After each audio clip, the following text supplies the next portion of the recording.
जय श्री माता, श्री आदिशक्ति माता, श्री निर्मला देवी माँ की जो सहयोग आज का महायोग है। सहयोग में हम श्री आदिशक्ति श्री निर्मला माता जी की पूजा करते हैं। माँ ने हमको सहयोग का ज्ञान दिया है। आज ये वीडियो उन लोगों को ध्यान में रख के मैंने बनाया है जो इस वीडियो को पहली बार देख रहे हैं, ताकि वो सहयोग के बारे में समझ सकें और चक्रों के बारे में और नाड़ियों के बारे में समझ सकें। इसलिए मैंने उन लोगों को ध्यान में रखते हुए वीडियो बनाया है। सहयोग का ज्ञान, माँ ने हमको सहयोग का ज्ञान दिया है। माँ ने बताया सहयोग का अर्थ क्या होता है। सह का मतलब होता है साथ में, और जा का मतलब होता है जन्मा, और योग का मतलब होता है योग। तो इसका पूरा का अर्थ हो गया हमारे साथ में जन्मा योग। जो भी मनुष्य बच्चा पैदा होता है उसके साथ में सहयोग भी होता है, सहयोग भी आता है, योग भी आता है। इसको हम जब हम बड़े होते हैं तो हम धीरे धीरे अगर हम जो लोग संस्कार जिनको मिलते हैं वो धीरे धीरे करके उसको भगवान की पूजा के बारे में, भगवान के बारे में जान पाते हैं। और जो सहयोगी होते हैं वे अपने बच्चों को सहयोग के बारे में बताते हैं, तो उसका धीरे धीरे उसको ज्ञान होता है। सहयोग जो है, सहज का दूसरा अर्थ है सरल, कि मतलब बहुत ही आसानी से हर चीज़ को मिल जाना। सहयोग करने से हमको आनंद एवं शांति का अनुभव होता है। जब हम सहयोग करते हैं, सहयोग में आते हैं, जो माँ की बताई क्रिया करते हैं, तो उससे हमें बहुत ही आनंद आता है, हमारे को बहुत शांति मिलती है, हमारी सारी परेशानियाँ दूर होने लगती हैं। और ये सहयोग जो है एक आत्मा का योग है, ये आत्मा से जुड़ा हुआ योग है। इस सहयोग का ज्ञान हमें श्री आदिशक्ति श्री निर्मला माता जी ने दिया है, जो थोड़ा सा मैं इनके बारे में आपको बताऊंगी।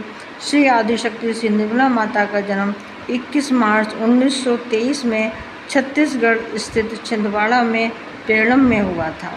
श्री आदिशक्ति निर्मला माता ने हमारे शरीर में चक्रों और नाड़ियों के बारे में श्री आदिशक्ति निर्मला माता जी ने ही हमको बताया है कि हमारे शरीर के अंदर 3 नाड़ियाँ हैं, बाएं नाड़ी, दाएं नाड़ी और मध्य नाड़ी, और हमारे अंदर 7 चक्र हैं। 7 चक्र बताए हैं माँ ने, मूलाधार चक्र, स्वादिष्ठान चक्र, नाभि चक्र, हृदय चक्र, विशुद्धि चक्र, आज्ञा चक्र और सहस्त्रार चक्र। ये 7 चक्र माँ ने बताए हैं कि हमारे शरीर के अंदर होते हैं। इन्हीं नाड़ियों के या चक्रों के खराब होने से ही हमारी सारी परेशानियाँ पैदा होती हैं, सारी बीमारियाँ पैदा होती हैं। तो माँ ने इनके बारे में हमको बताया है कि इनको हम कैसे शुद्ध करें और कैसे हम इनके बारे में जानें। श्री माता जी बताती हैं कि 3 नाड़ियाँ, हमारी बाएं नाड़ी, जो हमारा बायां हाथ है वो हमारी बाएं नाड़ी है। बाएं नाड़ी ईड़ा नाड़ी भी कहते हैं, और ये चंद्र नाड़ी है, ये चंद्र नाड़ी है। ये भूतकाल को दर्शाती है। जब हम ज़्यादा भूतकाल के बारे में सोचते हैं कि उसने ऐसा करा, उसने वैसा करा, जब हम ज़्यादा सोचते हैं तो ये हम भूतकाल में चले जाते हैं और उससे हमारी ईड़ा नाड़ी खराब होती है, तो खराब हो जाती है। माँ कहती हैं कि हमें ज़्यादा भूतकाल के बारे में ज़्यादा नहीं सोचना चाहिए। थोड़ा बहुत तो आदमी सोचने लगता है कि क्या हुआ क्या नहीं हुआ, लेकिन ज़्यादा हमको नहीं सोचना चाहिए। और 3 कैंडलिंग करनी चाहिए। 3 कैंडलिंग कैसे करी जाती है ये मैं आपको बाद में प्रैक्टिकली रूप में बताऊंगी, तभी समझ में आएगा। तो ये चीज़ मैं आपको बाद में बताऊंगी। हमको 3 कैंडलिंग करनी चाहिए और माँ से प्रार्थना करनी चाहिए। माँ की फ़ोटो के सामने बैठकर दीपक जलाएं और दोनों हाथों को खोलकर बैठें। बायां हाथ जो है वो माँ के सामने करें और सीधा हाथ पृथ्वी माँ पे रखें और माँ से प्रार्थना करें कि हे माँ, मेरी बाएं नाड़ी को शुद्ध कर दीजिए, मुझे भूतकाल से निकालकर मुझे वर्तमान में स्थापित कर दीजिए। फिर दूसरी नाड़ी है हमारी दाएं नाड़ी। दाएं नाड़ी हमारी जो है पिंगला नाड़ी है। पिंगला नाड़ी सूर्य नाड़ी है। ये हमें भविष्य के काल को दर्शाती है। हम जब बहुत ज़्यादा भविष्य के बारे में सोचने लगते हैं कि अब मैं ऐसा करूँगा, अब मैं वैसा करूँगा, अब ऐसा होगा, अब वैसा होगा, ये ऐसे इस प्रकार से हम जब सोचने लगते हैं तो हमारी दाएं नाड़ी खराब हो जाती है। दाएं नाड़ी को शुद्ध करने का तरीका माँ ने बताया है कि हमको भूत, अभी मैंने आपको बताया बाईं नाड़ी भूतकाल की है, दाईं नाड़ी भविष्यकाल की है, और मध्य नाड़ी जो है वो हमारी संतुलन स्थापित करती है, संतुलन में रहती है। अब इसके बारे में आपको बताऊंगी। तो माँ ने बताया कि हमको ना तो ज़्यादा भूतकाल के बारे में सोचना चाहिए और ना ही हमको भविष्य के बारे में ज़्यादा प्लानिंग बनानी चाहिए। थोड़ा बहुत आदमी प्लान बनाता है, लेकिन एक आदमी होता है कि बहुत प्लानिंग में ही रहता है, हर समय भविष्य के बारे में सोचता रहता है, तो उससे उसकी दाईं नाड़ी खराब हो जाती है। तो दाईं नाड़ी को शुद्ध करने का तरीका ये है कि हम वैसे ही माँ के फ़ोटो के सामने बैठें, दीपक को जलाएं और जो है अपना सीधा हाथ माँ की तरफ करें और दायां हाथ हम ऊपर आकाश की तरफ, बायां हाथ ऊपर आकाश की तरफ करें और माँ से प्रार्थना करें कि माँ हमारी दाईं नाड़ी को शुद्ध कर दीजिए। हमारी दाईं नाड़ी की जो भी बाधाएं हैं, जो भी नकारात्मकता है, उस सबको बाईं नाड़ी द्वारा आकाश में निकाल दीजिए। फिर आती है हमारी मध्य नाड़ी। मध्य नाड़ी हमारी जो है संतुलन की नाड़ी है, ये हमें संतुलन में रखती है। ये सुषुम्ना नाड़ी, इसको सुषुम्ना नाड़ी भी बोलते हैं। ये संतुलन की नाड़ी है। ये नाड़ी नियमित ध्यान और धारणा से हमारे मध्य नाड़ी तंत्र को सुदृढ़ करती है और हमारे अंदर संतुलन पैदा करती है। हम संतुलन में रहते हैं। जब हमारी बाएं नाड़ी दाएं नाड़ी हमारी शुद्ध होगी तो हम वर्तमान में रहेंगे। ये हमें वर्तमान की तरफ ले जाती है, हम वर्तमान में ही रहते हैं। अक्सर ऐसा होता है कि आदमी जो है या तो भूतकाल के बारे में सोचता है या फिर भविष्यकाल के बारे में सोचता है, वर्तमान के बारे में नहीं सोचता है कि मैं इस समय क्या कर रहा हूँ। तो केवल आदमी को वर्तमान में रहना चाहिए, ज़्यादा भविष्य के चक्कर में नहीं पड़ना चाहिए। तो फिर माँ ने बताया कि हमारे शरीर के अंदर जो है 7 चक्र हैं, वो मैंने बताया। मूलाधार चक्र के बारे में बताऊंगी। अभी मैंने कल भी बताया था। मूलाधार चक्र जो है वो हमारी रीढ़ की हड्डी के नीचे का जो स्थान है वो मूलाधार चक्र कहलाता है। मूलाधार चक्र जब हम ज़मीन में बैठते हैं, जो हिस्सा हमारा ज़मीन में लगता है वो हिस्सा हमारा मूलाधार चक्र है। और मूलाधार चक्र जो है वो बहुत ही शुद्धता एवं पवित्रता का चक्र है। इसके शुद्ध होने से हमारी नकारात्मकता खत्म होती है और हमारे विचार शुद्ध होते हैं। बच्चों के लिए तो बहुत ही मतलब महत्वपूर्ण चक्र है ये।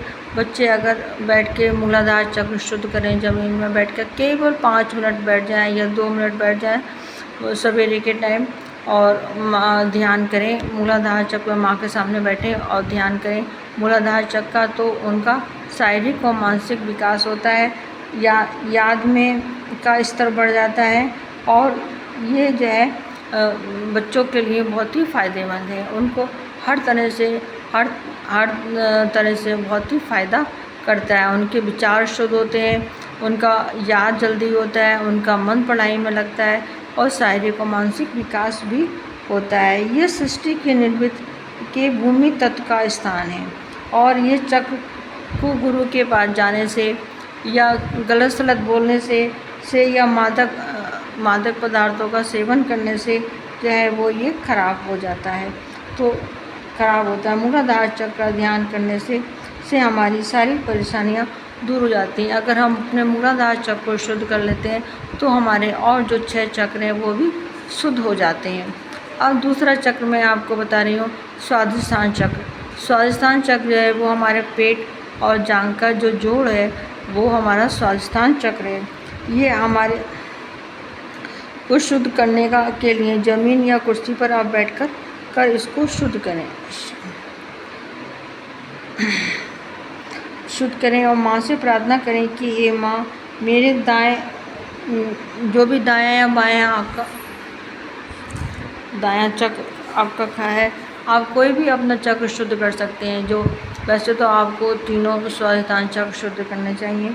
स्वाधिष्ठान चक्र हमारे शरीर का दूसरा चक्र है। इस चक्र के द्वारा मूत्रपिंड यकृत के नीचे का भाग, लीवर और जो है लीवर जो है वो स्वादिपान मतलब पेन क्रियाएँ और प्लीहा के कार्यों को नियंत्रण करता है। अधिक विचार करने की प्रवृत्ति, अहंकार, बनावटीपन आदि दोषों के कारण ये चक्र खराब होता है। इस चक्र का नियंत्रण जो है शुद्ध ज्ञान देने वाले देवता करते हैं। इसमें कला का गुण और निर्मित क्षमता अधिक हो जाती है। जो आदमी अगर कोई कला बना रहा है तो उसकी कला बहुत अच्छी हो जाती है। कोई आदमी, कोई भी व्यक्ति अगर म्यूजिक में रुचि रखता है तो उसका म्यूजिक का स्तर बहुत अच्छा हो जाता है, बहुत उसका आवाज़ अच्छी हो जाती है। और कोई आदमी अगर और भी कोई इंजीनियर है या कोई भी है तो हर चीज़ में मतलब जो है वो उसका स्तर बढ़ जाता है। अगर जब हमारा स्वादिष्टान चक्र शुद्ध होता है तो स्वादिष्टान चक्र शुद्ध करने का भी वही तरीका है कि आप अपने दोनों हाथ माँ के सामने करें। और अगर आप सीधा स्वादिष्टान चक्र शुद्ध कर रहे हैं और दायां स्वादिष्टान चक्र शुद्ध कर रहे हैं तो आप सीधा हाथ माँ की तरफ करें और बायां हाथ अपने जांघ और पेट पर रखें। जांघ और पेट का जोड़े वहाँ पर रखें और माँ से प्रार्थना करें कि श्री माता जी मेरे दाएं स्वादिष्टान चक्र को शुद्ध कर दीजिए। और इसी प्रकार जब अगर आप बायां स्वादिष्टान चक्र शुद्ध करते हैं तो बायां हाथ माँ की तरफ करें और सीधा हाथ बाएं स्वादिष्टान चक्र के जो पेट और जांघ का जोड़े वहाँ रखें और माँ से प्रार्थना करें कि माँ मेरे बाएं स्वादिष्टान चक्र को शुद्ध कर दीजिए। तो माँ हमारी सारी विनती प्रार्थना स्वीकार करती हैं और चक्रों को शुद्ध करती हैं। हमारी ये सारी बीमारियाँ दूर हो जाती हैं। पैनक्रियाज जैसी बीमारी भी हमारी दूर हो जाती है और जो लीवर से संबंधित परेशानी है वो भी हमारी दूर हो जाती है। और माँ हर प्रकार से माँ ने हमको हमारी बीमारियों को शुद्ध करने का तरीका बताया है। अब मैं आगे के चक्र आपको कल बताऊंगी क्योंकि वीडियो बहुत बड़ा हो रहा है। जो बहन भाइयों ने मेरा वीडियो पहली बार देखा है वो लोग इसको सब्सक्राइब करें, लाइक करें। और जो बहन भाई मेरा वीडियो लगातार देख रहे हैं उनको दिल से जय श्री माता जी। और वे लोग इसको लाइक करें, कमेंट्स करें और शेयर भी करें। जय श्री माता जी, जय श्री माता जी, जय श्री माता जी।